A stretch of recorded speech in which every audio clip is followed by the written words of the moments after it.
my name's Gordon from Drayson Design. And I'm Taylor from The Creative Tinker. And welcome to This Week with Taylor and Gordon, a weekly podcast and vidcast where we talk about things that have affected our businesses over the last 7 days, and thank you for joining us. Welcome back to the not so weekly. Well, it hasn't been, because August has been a month of holidays and illness, hasn't it? So Taylor wasn't feeling particularly well at the beginning of August, and then I went away on holiday for 10 days, which sort of had 2 Fridays in it. But we're getting back to normal now, and here we are back with our normal episode on a Friday at 1 p.m. Thank you for joining us. Let's get straight into it. Would you like to go first, or shall I? I'll go first this week. Off you go. So this week I finally launched my personal website. You did? And that was very exciting. It took a long time just because I wanted to make sure I didn't hit any issues that were going to cause major issues further down the line. But it's nice now that everything is released, everything is set up to sync, which is the biggest thing, is making sure that not only when I pushed the website I had all of the historic data, but also that the new data would automatically pull in when it was live, and I don't have to check on it, I don't have to run anything, it just automatically pulls everything in. Because that was the problem you had with the last website, wasn't it? Things broke and then you just didn't have time to fix it, or you didn't get round to fixing them. Yeah, so the previous site was kind of built on hopes and dreams, really. It was built with WordPress, which wasn't really the right thing to build it with, this kind of website with the amount of data that I was tracking. But also the way that all of the data was synced wasn't very good. So the food calories was parsed from an email that I used to get daily with a CSV that I then had to parse to the right format. And then a lot of the other data was pulled in and synced using Integromat, which is now called Make, similar to Zapier.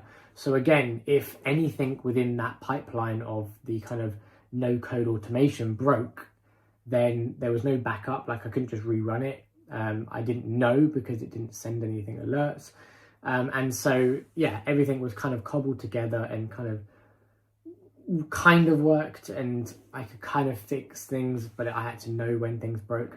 Whereas I've now got also notifications built in. So if there's a failed sync or something doesn't work, I get a notification to say something has stopped working, go and check it out, and I can then have a look. And also all of the automations and integrations are first party.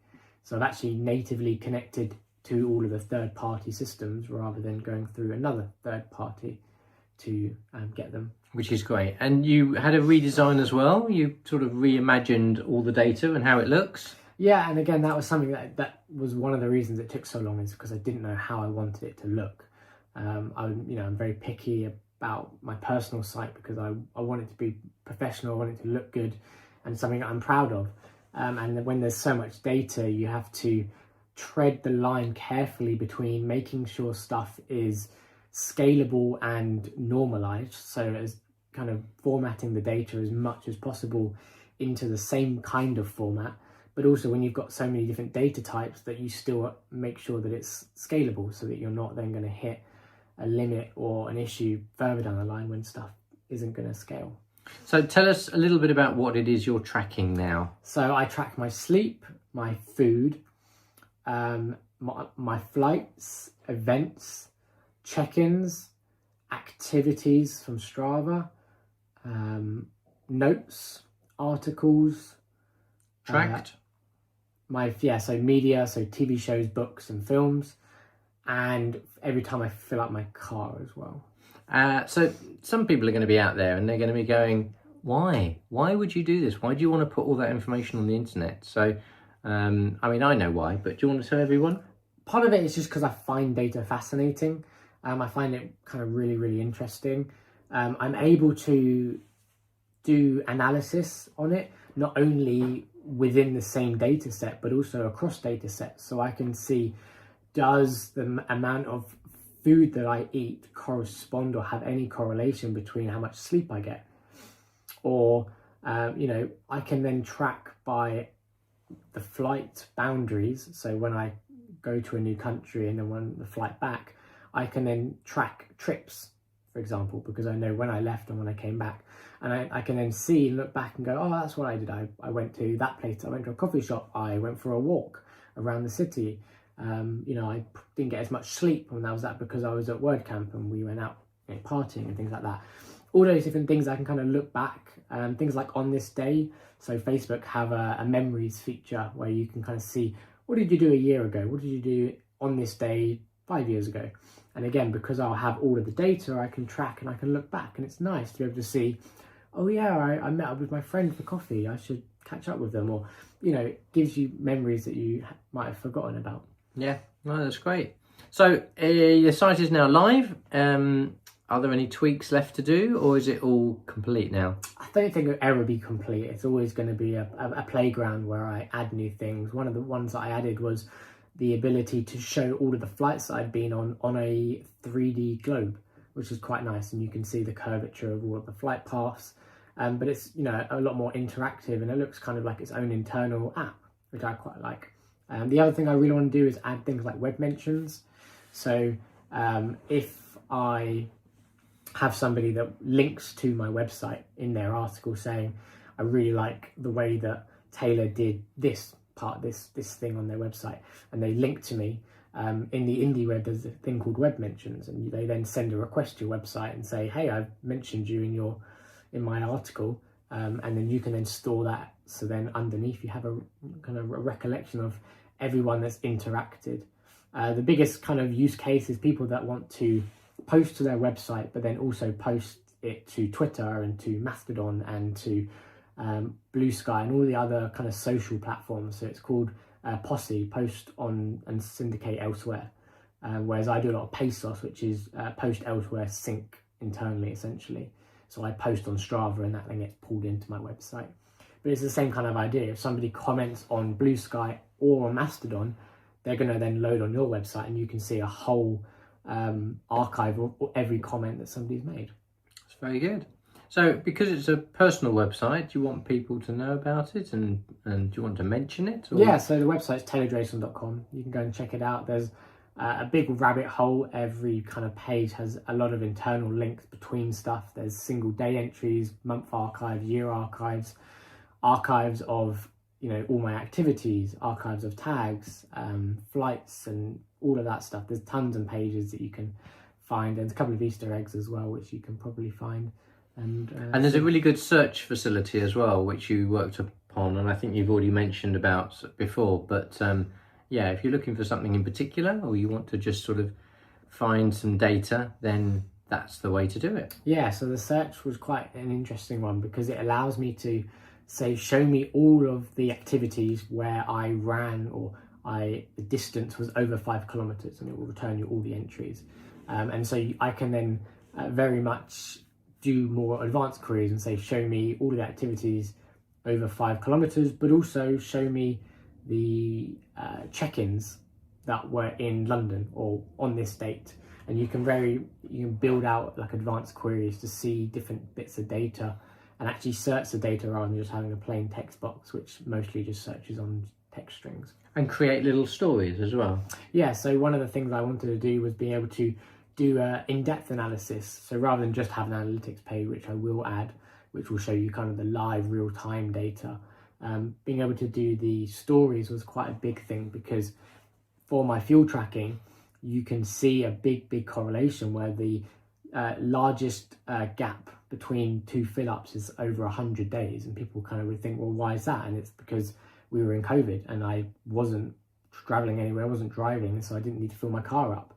But without that prior knowledge of real world events, you don't get the full context, which is what the stories try to showcase. You know, if you look at my food, you'll see that my protein intake increased at a certain period, and that was because I started putting a bigger emphasis on better eating and just eating in general. And also my fizzy drinks came down because, again, I made a conscious decision to not drink fizzy drinks or try and reduce the number of fizzy drinks I have. And you can see that in the data, but without the prior knowledge and context, it wouldn't make any sense. It might be nice to have like a horizontal timeline with sort of this happened at this point, and I had this happen at this point, and I stopped having fizzy drinks here, and you know, that might be quite nice to see sort of middle milestones as you go through the time since you've been tracking. Yeah, definitely. It could be interesting. But yeah, I've got over 2,500 days tracked of my food calories, which I'm very proud of. Well done, you. Anything else you want to say on that? Don't think so. Let me get into my topic today, which is solar panels. I live in a road where there are 3 houses now that I can see from my bedroom window that have got solar panels on. And it's something I looked at about 20-ish years ago, shortly after we moved into the house that we're in now. And it just, the figures just didn't work out. It wasn't something that I could afford to do easily because I was obviously paying a mortgage and so forth. And it didn't sort of make any sort of return on investment until like 15 years down the road. And, you know, that's a long time to look ahead, and you don't know what's going to happen in 15 years. So I didn't go with it then. And technology has moved forward, and lots of the people around here are getting sort of quotes and having scaffolding going up and having solar panels. So I looked into it again, and I had a guy called Louis who came round to see me from Discover Solar. And he talked to me about what was possible. He talked to me about what his recommendations were. And you know, 20 years ago, I knew about it because I'd researched it, but that was 20 years ago. So I'd pretty much forgotten everything. Plus, it's very different now.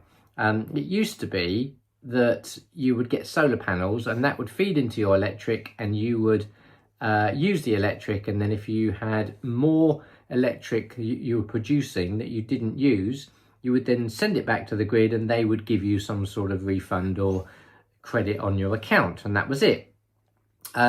Since then, technology has come on, and the battery technology in particular, you know, things like Teslas and, you know, big batteries. So you can now get, first of all, you can get solar panels that are much more efficient. They will generate more electricity per size of solar panel. And you can now feed that into a battery. So you can effectively store power from during the day when it's light, and then use that power at night time, so you're not pulling from the grid, because you can still pull from the grid, you can still send to the grid, so you don't have any point at which your electricity is going to stop. It just depends on whether the electricity you're using is being generated by you, eventually for free after you paid off buying the system, or if you're buying it from the fuel company. And, you know, this week we had another increase in the fuel cap, which was up another 4% over the 13% that it was back in July. And as far as I can see, the prices are going to continue to go up. I think they're talking about another increase in October as well, which, you know, it's just getting really expensive to run a house, especially when you've got a house that is a smart home and uses electricity for all sorts of little things. Now, a lot of these sensors and so on don't use much electricity, but if you've got lots of them, it starts to mount up. Yep. And so the system that I was looking at was a 16 panel system, because we've got the main roof of the main house, and then we've got the garage and the carport, which has its own roof, which is lower down but still gets sun. And so over the two of them we could get 16 panels on.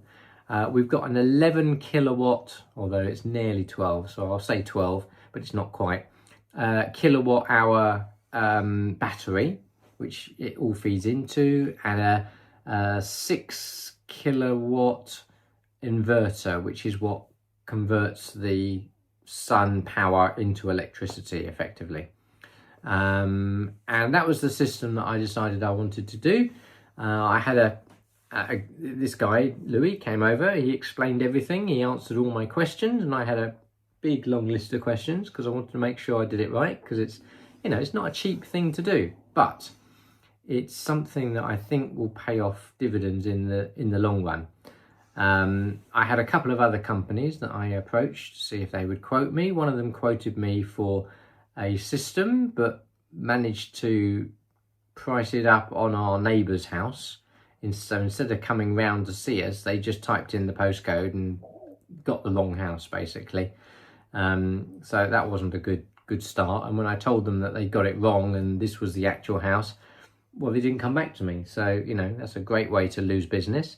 And the last company that I approached asked for my annual usage for electricity, which I sent them for my last year, and then I never heard from them again.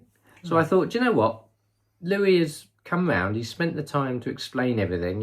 If I had questions, I could give him a call, and I don't know if he was the cheapest or the best value, but I know that I trusted him because everything he said matched with my research. So I went with him, and beginning of this week on Monday we had scaffolding put up at the back of the house. Oh, that's the other thing. The back of the house is the only place where the panels are. So as you come towards the house from the front, you can't see any solar panels, which, you know, isn't a major issue, but it does keep the look of the house nice. Yeah. And then all the panels are at the back. And to be fair, I can hardly see the panels myself because I've got to go to sort of the far end of the garden to be able to see on the top of the main house. I can see the roof for the other one a bit clearer because it's lower down, but I can hardly see it myself. So, you know, I'm going to have to make sure I monitor it and keep track of, you know, the panels, make sure they're staying in good condition. But they've got a warranty of 25 years and an expected performance of 30 years. So it's going to be, and I've rounded it up, it's going to be about 10 years before I've paid off the system. Although, you know, that could come down very quickly as the price rises. We had, today I showed you some stats, didn't I? And the solar panels, I mean, we are in August still, but the solar panels were outnumbering the amount of power in kilowatt hours that I needed in the house. And it was filling the battery as well. And there was still about 15-ish kilowatt hours that were being sent back to the grid, which I don't get credited for because you've got to set up an account and that takes up to 6 weeks. So electricity company are running a bit of a scam here because they get up to 6 weeks of free electricity going back to them with they're not paying for, and I lose out. But anyway, that will happen, and then I'll start getting credit for it. But we are going into the darker months very soon, and it will be interesting to see what sort of usage I'm getting out of it and how it brings my bills down. I've got a fixed deal at the moment with my energy supplier, and I've got sort of 3 months worth of data that I can collect before I need to look and see if there's a better deal out there. But I'll then have in Home Assistant, I'll have all this data and I can just reference it, and you know, we can look at what's actually going to be better for me based on the time of day that I'm using and getting electricity from the solar panels. So it's all very exciting. Yeah, sounds exciting. I've got to the point now where, you know, I don't have a mortgage, so this sort of investment is something that I think will be beneficial in the future. You know, I hope I live long enough to get the benefit of it. But, you know, it's 30 years. If it's 30 years and battery sort of 10 years, maybe I'll need a new battery at some point. But I still think that there's quite a bit of savings to be had with solar panel, and I'm sure we'll come back to this at some point, and I can either rant at you or I can, you know, celebrate with everybody as to how happy I am with the system. But so far, early days, only been up a few days, but so far it's looking good. Nice. Thank you for joining us. As always, we are on YouTube. Please like, share and subscribe. You can also go to our website thisweekwith.co.uk to find all of our past episodes. And if you would prefer to listen to us in the car or on your headphones, daily trip to your workplace, whatever you like, we can be found on all the major podcast all the major podcast platforms. Just do a search for This Week with Taylor and Gordon, and of course we're also on your smart speaker. So again, just ask to play the latest episode of This Week with Taylor and Gordon. All being well, we'll be back with you next Friday at 1 p.m. Until then, my name is Gordon and I'm from Drayson Design. And I'm Taylor from the Creative Tinker. Goodbye. Bye.